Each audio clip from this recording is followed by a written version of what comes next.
qu'elle aurait dû dire que c'était les Saintes Écritures. Deuxièmement, qu'est-ce qui se passe? Les histoires qu'on raconte dans la Bible d'Abraham, vous les découvrez dans les textes de l'Afrique ancienne. La seule chose qui diffère, c'est le nom des personnages. Et la couleur.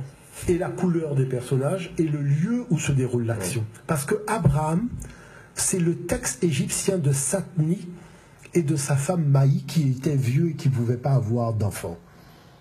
Et lorsque Dieu dit à Satni, « Ô Satni, un fils te sera donné et tu l'appelleras du nom de Sénosiris », qu'est-ce que vous découvrez à propos d'Abraham? « Ô Abraham, un fils te sera donné et tu l'appelleras du nom d'Isaac ».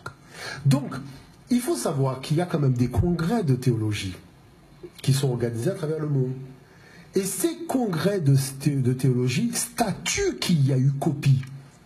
Et c'est pour ça que dans la Bible, je vous dis que dans la Bible, quand vous lisez les notes d'information, on vous dit que ces textes sont des copies de textes plus anciens. Pour éviter un procès. Donc vous ne pouvez pas les attaquer en justice en disant que c'est des faux textes, puisqu'ils ont déjà mis dans le livre qu'ils avouent eux-mêmes que ce sont des faux textes. Et pourquoi ça a été mis? Parce qu'il y a eu des procès, parce qu'il y a eu des débats où ils ont perdu. Mais ça, ce n'est pas porté à la connaissance des non-spécialistes. Parce que l'enjeu de l'affaire, c'est quoi?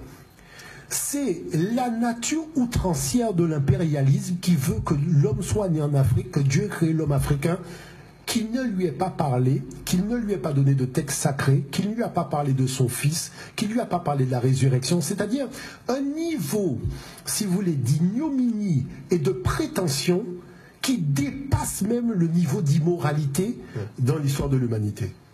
Vous voyez l'affaire? Et en tant que colonisateur, apporteur de la mort et du génocide des populations du Sud, il serait, lui, le porteur de la connaissance de Dieu qu'il apporte sur un bateau négrier dans lequel il y a 450 de mes ancêtres enchaînés à fond de cale.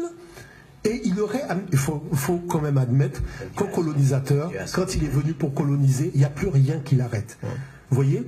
C'est-à-dire l'escroquerie intellectuelle n'a plus de limite. Pas de pitié ni pour voilà ce que je dis. Donc, pour l'enfant. Maintenant, si vous me demandez, est-ce que la Bible dit la vérité?